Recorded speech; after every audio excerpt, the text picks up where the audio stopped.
हम पढ़ेंगे बहुपद का पार्ट 3। इसके पहले हम बहुपद का परिभाषा देखे थे और उसमें हम बताया था चर राशि क्या होता है, अचर राशि क्या होता है, बीजीय व्यंजक क्या होता है। एग्जाम्पल को भी हम देखे थे। अब हम पढ़ेंगे बहुपद का प्रकार। बहुपद को हम दो भागों में बांटते हैं, इसको समझने का प्रयास करते हैं। बहुपद का प्रकार,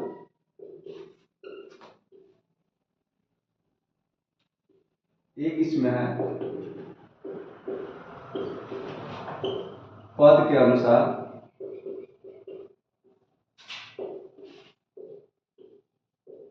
दूसरा घात के अनुसार।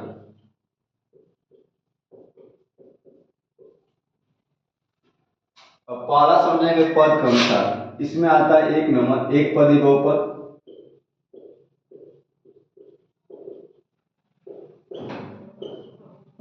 दूसरा द्विपदी बहुपद,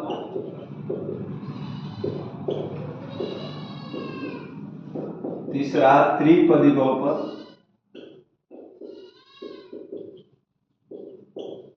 आगे भी आप बना सकते हैं चतुर्थपदी बहुपद, पंचपदी बहुपद। इसको समझते हैं। तो एक पदी बहुपद क्या होता है, जिसमें वो बहुपद जिसमें एक ही पद हो, मतलब सिर्फ एक पद लिखा गया हो। जैसे एग्जाम्पल से समझ सकते हैं, जैसे लिखा है x। x में कितना पद है, एक ही पद है ना, इसलिए इसको हम क्या बोलेंगे, एक पदी बहुपद बोलेंगे। लिखा है 2x, 3x। इस तीनों एग्जाम्पल में हम क्या देख रहे हैं, x भी अपने आप में एक है, 2x भी अपने आप में एक है और 3x भी अपने आप में एक है।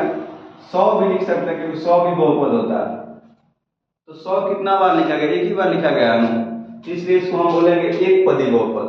दूसरा होता है द्विपदी बहुपद। द्विपदी बहुपद उसे कहते हैं, परिभाषा का आप कॉपी पेन में लिख सकते हैं, वो बहुपद जिसमें दो पद हो उसे हम द्विपदी बहुपद कहते हैं। जैसे एग्जाम्पल से समझे, इसमें दो पद होना चाहिए। जैसे 4x + 2, इसमें कितना पद है, एक तो ये वाला पद है, एक ये वाला पद है, दो पद, इसलिए इसको हम बोलेंगे द्विपदी बहुपद। अगला एग्जाम्पल x² + 2x, इसमें भी कितना पद है, तो इसमें दो पद है, एक पहला ये है और दूसरा का ये है, तो दो पद रहेगा तो इसको बोलेंगे द्विपदी बहुपद।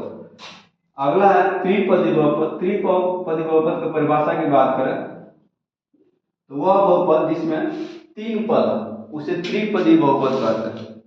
ध्यान समझिएगा, एक परिभाषा हमको याद करना है, बाकी उसके हिसाब से सबको हम बोल सकते हैं। त्रिपदी बहुपद जिसमें तीन पद उसे त्रिपदी बहुपद, चार पद का कहेंगे तो वो बहुपद जिसमें चार पद उसे चतुर्थपदी बहुपद कहेंगे। इसका एग्जाम्पल समझते हैं, 3x² + 2x + 5। ये एक तरह का बहुपद है और इसमें पदों की संख्या गिनना शुरू करें तो पहला ये है x², दूसरा का है 2x, तीसरा का है 5। इसमें पदों की संख्या कितनी है, 3 है, इसलिए इसको हम बोलेंगे त्रिपदी बहुपद। तो पद के अनुसार हम बहुपद का प्रकार 3 देखें। इसका आगे बहुत सारा है, 4 को रहेगा तो चतुर्थपदी हो जाएगा, 5 को रहेगा तो पंचपदी हो जाएगा, ऐसे आगे भी हम बांट सकते हैं। अब समझते हैं घात के अनुसार बहुपद का प्रकार। इसमें जो पहला आता है इसको हटा देते हैं, इस वाले को।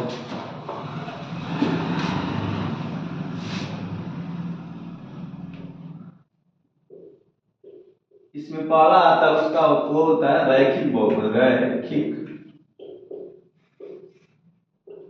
रैखिक बहुपद या इसी को बोलते हैं एक घातीय बहुपद। एक घातीय बहुपद,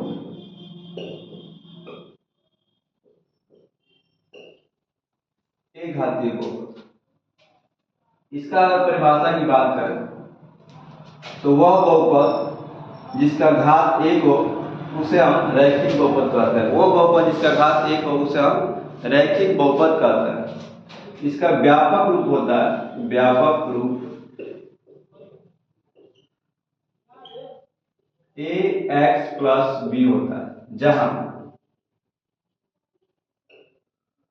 a, b अचर है। a और b क्या होंगे, अचर होंगे, कोई ना कोई संख्यात्मक मान होगा। अचर राशि आपको समझा चुके हैं। अचर राशि उसे कहते हैं जो एक संख्यात्मक मान होता है। अब इसको एग्जाम्पल से समझने का प्रयास करते हैं। जैसे x + 5 लिखें, x + 5 में चर का घात कितना है, देखिए चर का घात पूछ रहे थे, यहाँ कितना लिखा गया, 1 लिखा गया। इसको ऐसे लिख सकते हैं x⁴ + 5। इसका घात कितना है, 1 है, इसलिए इसको हम बोलेंगे रैखिक बहुपद बोलेंगे या एक घातीय बहुपद बोलेंगे, क्योंकि इसमें चर का घात कितना है, 1 है, या इस बोल सकते हैं इस बहुपद का घात कितना है 1 है। अगला एग्जाम्पल देखें 2x + 5। तो इसमें भी क्या जो हम चर लिखे हैं चर का घात कितना दिखाई दे रहा है, तो आप इसको ऐसे भी बोल सकते हैं 2x की पावर 1 + 5। यहाँ 1 दिखाई दे रहा है, इसका घात 1 है, इसलिए इसको हम किस में रख देंगे रैखिक बहुपद, क्योंकि इसका परिभाषा ही कहता है कि वो बहुपद जिसका घात कितना हो 1 हो उसे हम रैखिक बहुपद कहते हैं। अगर हम बोलेंगे बताइए क्या ये जो एग्जाम्पल है सिर्फ 2 क्या रैखिक बहुपद होगा, तो 2 रैखिक बहुपद नहीं होगा, क्योंकि 2 को अगर हम लिखना चाहें 2x की पावर 0 लिख सकते हैं। इस चीज को पीछे वीडियो में हम बताएं, क्योंकि इसका मान 1 होता है x की पावर 0 का मान, तो 2 × 1 लिख देंगे, पुनः कितना हो जाएगा 2 ही मिलेगा। इसमें हम क्या देख रहे हैं जो चर का घात है 2 के पास कितना है 0 है, इसको दिखा भी सकते हैं नहीं भी दिखा सकते हैं। तो क्या ये रैखिक बहुपद है, ये रैखिक बहुपद नहीं है। बस ध्यान इतना देना चर का घात 1 होना चाहिए। अगला दूसरा का जो हम पढ़ते हैं, दूसरा जो होता है इसमें द्विघात बहुपद होता है, द्विघात बहुपद, द्विघात बहुपद।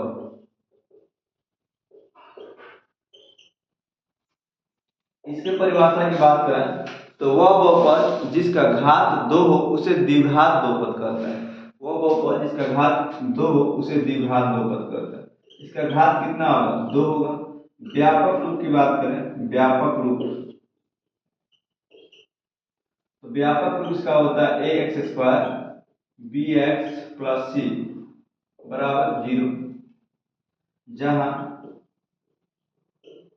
a, b, c एक अचर राशि है, या सिर्फ लिख सकते हैं अचर है। अब इसमें देखिए चर का घात कितना इसमें दिखाई दे रहा है, तो 2 दिखाई दे रहा है, यहाँ 1 है। ये मत समझिएगा रैखिक में और द्विघात है, क्योंकि जब हम घात ज्ञात करते हैं तो घात में अधिक वाला देखते हैं। इसमें सबसे अधिक कितना है 2 है, इसलिए इस पूरे बहुपद के घात को हम कितना मानेंगे 2 मानेंगे। एग्जाम्पल समझते हैं यहाँ पर 2x² + 5x + 6। इसमें हम क्या देख रहे हैं कि जो चर है चर का अधिकतम घात कौन है 2 ही है।